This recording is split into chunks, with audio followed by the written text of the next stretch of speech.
And just trying to adjust the camera so you can't see all the mess on the floor. So you want to do commissions, huh? At least that's the impression I got from the poll I posted a while back, where I asked for video suggestions, especially on tutorials, and a commission guide was actually in pretty high demand. So here I am, the pleaser I am, making a commission guide for you guys. I have so much that I can talk about commissions based on the experience that I have taken commissions for the last 5 years or so. I actually did take commissions over 10 years ago when I was only 16 on a website called Gaia Online, so I could dress my fancy ass character, and it didn't really go that well because what the hell is anatomy even, and what is digital art? So let's just not include those years and let's just focus on the past 5 years that I've done commissions professionally. But before we get started, a big thank you and a few words about this video sponsor, Skillshare, who is this video's sponsor and has made it possible for me to put off some other work in return for making this video for you guys. And in case you haven't heard of Skillshare before, here's the drill. Skillshare is an online learning community with thousands of classes on art, design, business and more. The premium membership gives you unlimited access to all of their classes, and whether you're looking to learn something completely new or just want to brush up some old knowledge, Skillshare definitely have a class for you. For this guide on commissions, I've gathered some classes that I recommend on Skillshare about being a working artist and handling some of the professional aspects of being an artist as well. They're great to watch even if you're not working freelance, just to get some experience from other people who've been in the field for long. Find the links to the classes in the description below. I'll remind you later in the video as well, because right now I offer 2 months free trial on Skillshare to the first 500 of you guys that click the link in the description below. A trial like this was actually how I discovered Skillshare in the first place, so hurry up and claim one of the 500 spots using the link below. And if you decide to stay after the trial, the annual membership is less than $10 a month. So as you can see here, and by the video's title, this is part 1 of 2, and part 2 is coming next week. So in this video we'll talk about all the other aspects of commissions except from pricing and payment, and then next time it's all about that pricing and payment. I also made a blog entry on my website with some template text that you can go and copy paste and use when setting up for taking commissions.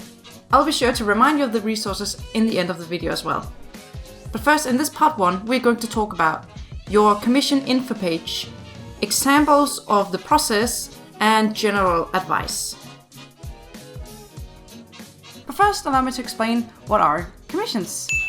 So in case you've seen this word commissions floating around a lot and wondered what on earth it is, the word commission is a synonym to a task, a job, and a piece of work. To commission an artist is basically asking an artist to draw something in return for payment. We call an ordered piece of art a commission. And typically we say our commissions are open, meaning we're accepting orders, or closed, that we're not open for orders. So let's talk about the info page. It is not a requirement for artists who take on commission work to have an info page. However, I personally would strongly advise you to have some kind of visual reference to at least show what kind of work you produce and perhaps also what category of pricing they fall into.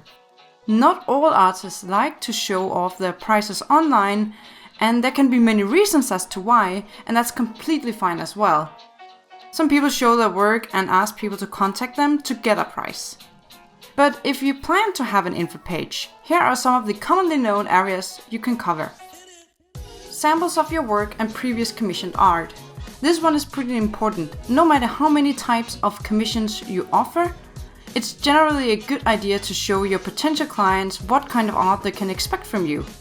If you plan to offer, for instance, sketch commissions, line commissions, and color commissions, showing examples of each category is highly appreciated among your potential clients. It creates a sense of security because if someone commissions you to draw a sketch, they will know kind of what to expect to get from you. Do's and don'ts. If there's anything specific that you will not draw, or on the contrary would love to draw, you can make a do's and don'ts list. This list should simply state what kind of art you will not be commissioned to draw and what you will be. If there are any specific things you really love to draw, you can consider giving a small discount to this type of commissions to potentially get a lot of them. For instance, if you just love drawing animals, you can give 10% discount if people commission you to draw animals. Communication and order form. Emails are my preferred way to communicate with other artists or my clients. Some people prefer to use the PM system, private message, direct message, whatever it's called, on the page where they are hosting their commission info. That's fine. The only thing I would just totally advise you to do is to take the communication to a more private room and not discussing the details in the comment section somewhere for everyone to see. The way I used to offer my clients to commission me was to copy and paste a template text into an email, filling it in with their own info and then sending it to me. I have also seen some artists go about it a little more loosely and don't really care to use any kind of form. They prefer their clients to just write them what they want. And that's totally fine, that's just another way. Remember, there are no rules here, only preferences. The way I do it now is that I moved all my commission info from DeviantArt to my website so I could build an order form. So when my commissions are open, I add the types that I'm currently taking into this drop-down menu, and when people order, they can also attach a few reference images. Terms. I will advise you to have some kind of terms and/or conditions. A lot of artists who have terms will allow you to copy them and use for yourself, just be sure to ask them. You're very welcome to use mine and alter them so they fit you and your work, and you don't have to ask me, just copy them and use them. Basically, the terms and conditions are there to protect you and your artwork. In my terms, it states what rights the client has to the purchased artwork and what my rights as the artist are. I also write some practical things in my terms regarding payment method, corrections, how long it's likely to take me to finish the commission, the whole process explained, and my refund policy. I know it might sound scary to have terms because it gets so close to all the confusing legal stuff, but nonetheless they're good to have. Even if you do not have any terms, your work is still protected under the copyright law. The problem is that most people really don't give a crap about copyright, or terms for that matter. But if you have terms and make your client agree to them when they order from you, at least you have something to shove in their face if they violate your terms. More often than not, that is actually enough to have them back down. If you go read my terms, I think you'll understand why I have them. The process. So the following here is an example flow of how I would handle a commission. An order is submitted through my website. I get back to the client per email, and if I have any follow-up questions about the commission, I will ask them now. If I'm satisfied with the information, I tell them that I accept the order and they now have one of my commission slots. If the client ordered what is considered extras, such as very complex designs, backgrounds, or additional characters, this is the point where I suggest them a final price. If the price goes too high for my client's budget, I try to find a middle way by either suggesting downgrading the type of commission from, for instance, color to a sketch, or from full body to half body, and etc. So far, me and my clients have always managed to find a good middle ground. Then I ask for the payment, and as soon as I see it on my PayPal account, I start working out the rough sketches. When I have worked out one or more rough sketches, I show them to my client and ask them if they approve. If there's more than one sketch, I usually ask the client to pick the one they like the best.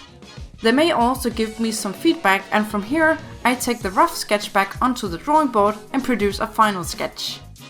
I then send the final sketch to my client to get it approved before I continue working.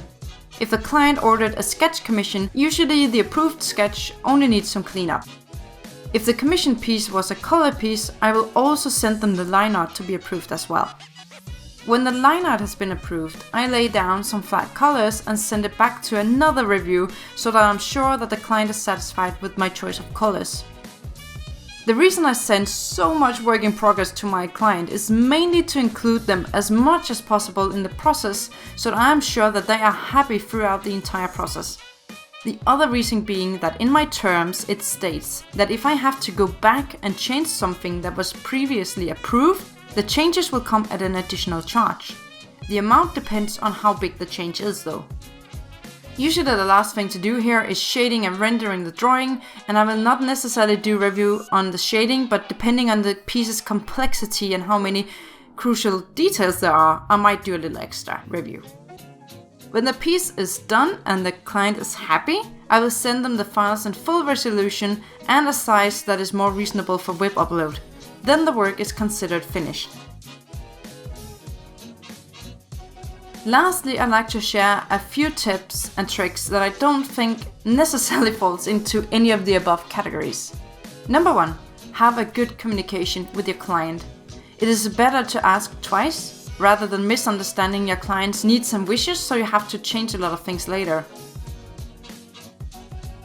Number 2, be honest with the client. If you can't meet the deadline or have a hard time drawing something they ordered, be honest and tell them. They're human like you. Well, most of them are, and they usually understand. What they don't like is the silent treatment. I've heard so many stories about artists suddenly going silent in the middle of a commission, only to get back to the client 1 month later explaining that they're running late with the work. Please don't be that kind of artist. Number 3, be honest with yourself. Can you really take on 10 commissions at a time?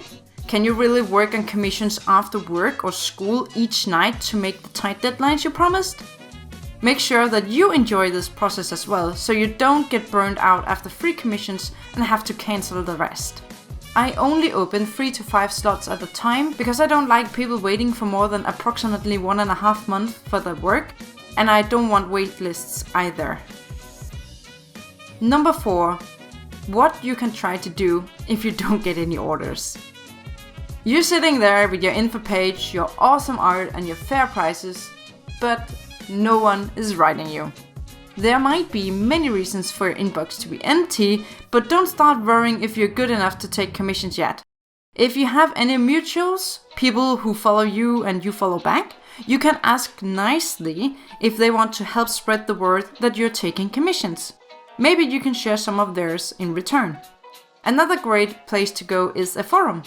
On DeviantArt, they have a thread in the forum dedicated to artists making others aware that their commissions are open. Even if it's slow in the beginning, just keep drawing and improve meanwhile. And number 5, time estimating your work for more precise pricing.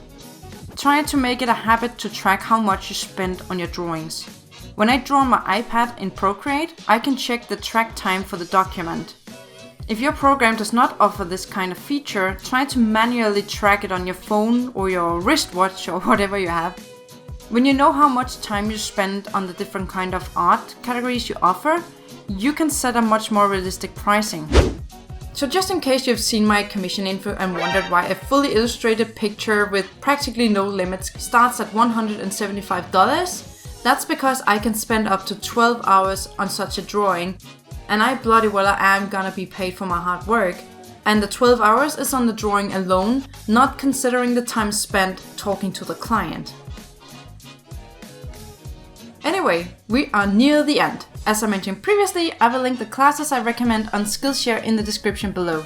You can use the code on the screen or the Skillshare link in the description to get 2 months free premium access, and you can go watch and learn all this useful and additional stuff about being a working artist right away. I also create a blog post on my website to serve as a template that you can use to build your own commission info page. Next week will be all about pricing your commissions and payment as well. So subscribe and hit that little ding-li-ding-ding-dong button and get notified of my uploads. If you want to support my work, like this video and leave a comment because it really helps me out a lot. So until next time, take care, bye!